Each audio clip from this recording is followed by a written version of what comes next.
So obviously, as y'all all heard the news, that Dave Gettleman will resign, not resign, but reside as, will obviously step down, whatever you want to put it. He will step down as general manager after this season. So whether we go out in a flame of glory, or we go out crashing down, it don't matter if we don't make the playoffs. If we do make the playoffs, Dave Gettleman will step down as general manager. He should never have been hired in the first place. So now the next GM that comes is going to have to undo the damage that Dave Gettleman has caused, you know? But what's my opinion on Dave Gettleman? Listen, Dave Gettleman, he's a great guy, you know? What he did for the Carolina Panthers, I wish he would have done this. I wish he would have done the same thing to us. You know, drafted Luke Kuechly, draft, Christian McCaffrey, Cam Newton. You know what I'm saying? Steve Smith. You know what I'm saying? Musa Muhammad. You know what I'm saying? Like all those great players that was on the Panthers,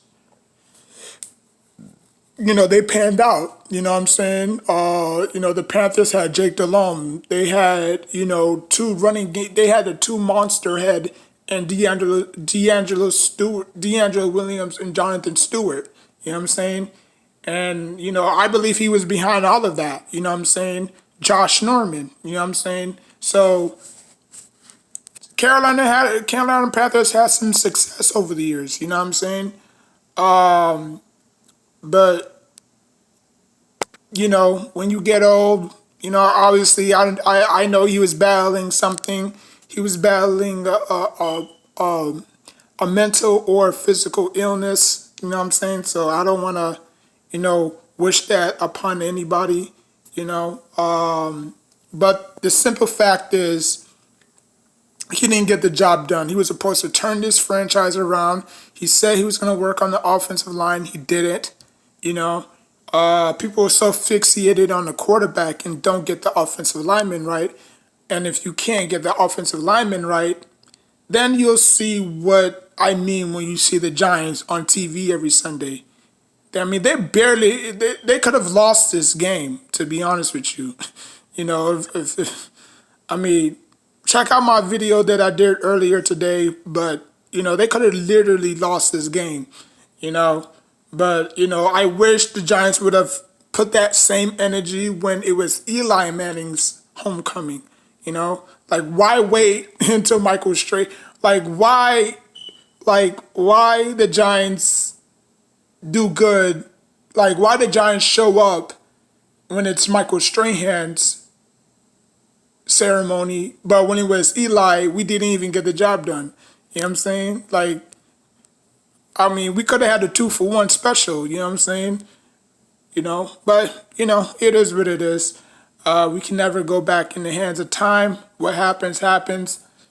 So it sucks. But, Eli Manning was there as well. So I guess it's a win-win situation.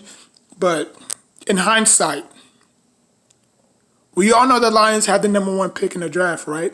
This is how the draft works for the people who don't realize how the draft works, right? The Giants right now was sitting at 6, right? They have the Bears pick, which is at 9, right? Since they won, they're 4-7, right? Next Sunday, they're going to be facing a very good Dolphins team that won 3 straight, so that game's not going to be easy. But what happens is when a team... So let's say, hypothetically, the Giants did lose. So that means that the Giants would go from 6 to 5 because the draft board switches from day to day. So if the Giants were sitting at 6, okay, y'all won 2 straight, 3 straight, 4 straight. Then right now y'all would be picking at number 7, right? Instead of picking at number 6, y'all would have been picking at number 7. Now the Eagles, who lost, is going to slip all the way down to number 6. So it would be in, from least to worst. It would be probably the Texans, the Lions, the teams that's, bad. That's, how the draft works. So I don't really need to explain y'all, but I'm just explaining y'all the order. Like every time your team wins a game, it affects where you pick. And if the Giants want to pick a stud out of the draft, we cannot get out of the first round. We cannot get out of the first 5 picks. We must stay in that 1 through 5 category because that's where all the great draft picks are. Now, obviously, there's been a lot of great players that came in the second round, first round, third round, fourth round. So it doesn't really matter where you pick, it's how you pick, right? Like the Jets and the Giants have multiple draft picks next year. Whatever GM they decide, whether it's, what's that dude's name? I forgot. The dude that was bashing the Giants earlier, and I forgot his name. Whether it's that guy or somebody else, they're going to have to undo what Dave Gettleman did. You know what I'm saying? Because the offensive line is still going to be putrid. It don't matter. I hear reports that Joe Judge is going to come back for another year. So, and I'm okay with that. I've been told everybody that I like the Joe Judge. For the people who don't like Joe Judge, then, obviously the play calling is not up to him. It's up to Freddie Kitchens. So now you're going to have a new offensive coordinator, a new GM, and the same head coach. That's a winning recipe right there. So now you got the personnel established. Now it's time for those draft picks to pan out because we're still stuck in cap space. So we can't do anything. If we want to go out there and sign a big time free agent, which we don't need or we don't want, I don't know. Let me see some of these here.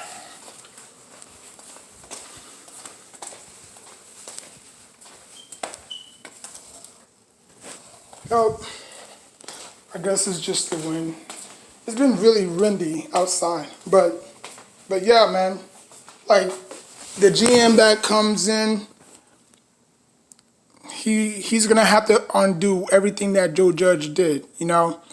Whether using those how many ever picks the Giants have for fixing the offensive line, they don't have to do it all together, but they could just do it year by year. You know what I'm saying? Because you know what? To be honest with you, it's easier than said done. Like when your offensive line is that trash, is like you just like the GM, the new GM is probably saying, "Oh my God, what did I get myself into?" But I'm probably thinking he's probably up for the task, but it's a daunting task because you can't get the offensive lineman right. That really pushes your franchise back, not the quarterback. People get it twisted. It's not the quarterback that sends your. Obviously you do want the right quarterback. Don't get me wrong, but if you can't get the offensive lineman right, I don't care who you got back there. You have to get the foundation. That's what they call their foundation. You have to get their foundation right, and then you get the quarterback, and then you get the pieces right around him. You saw how they did against Baker Mayfield. Josh Allen, Jimmy Garoppolo. You know what I'm saying? You look at, Jones from the New England Patriots. You know what I'm saying? Look how he's balling. So, New England has always had a great personnel. So, there was no, ifs, ands, or buts. Like, oh my God, Tom Brady is no longer here. We're going to suck forever. Not really. They never missed a beat. Have they missed a beat since Tom Brady left? No. So, obviously. But in hindsight, whoever the new GM is, they're gonna have their hands full, because not only that we strapping calorie and salary cap, but we can't even move nobody because we overpaid for Williams, Leonard Williams. We overpaid for Kenny Galladay. You know what I'm saying? We still have Saquon Barkley, the option to pick up. We still got Daniel Jones option to pick up. So, I mean, I don't know where, the production is going to come from unless the Giants hit in the draft. Unless the Giants hit a home run in the draft and did what Dave Gettleman did for the Panthers some odd years ago. That's the only way the Giants can actually somewhat be irrelevant. But if they don't get the draft picks right, if they hire a bad GM, then we're gonna see the same production that we saw this year, next year. So, and my fondest memory of Michael Strahan is, he's always been a leader. From day one, 1993. Obviously Jimmy Johnson said that the only regret he had was not drafting him, because he's the one who flew Michael Strahan up to Arlington, Texas to see what was the hype about him. Coming out of small school, so I mean, he really wanted him. But obviously, their paths went differently. He wind up winning 1 Super Bowl. Jimmy Johnson wind up winning 3 Super Bowls. So, I mean, it is what it is at the end of the day. But, I mean, he's just a great leader. There'll never be another Michael Strahan. I remember his first sack came against the Eagles. We faced the Eagles yesterday. So it was kind of like a deja vu all over again. So, but yeah, man. I mean, Michael Strahan set the tone for defensive ends. He still holds the single sack record. A lot of people was trying to break it. Jared Allen, if y'all remember him from the Vikings. Who else? J.J. Watt was trying to break that. Calais Campbell, I believe he plays for the Ravens now. He was trying to break that. So a lot of defensive ends was trying to break that.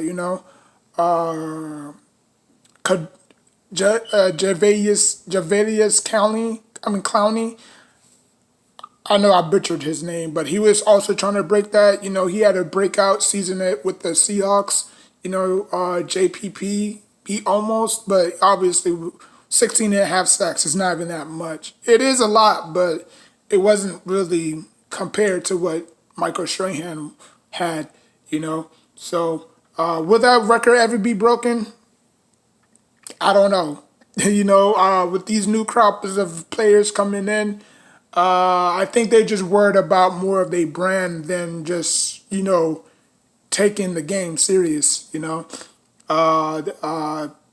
just different generations.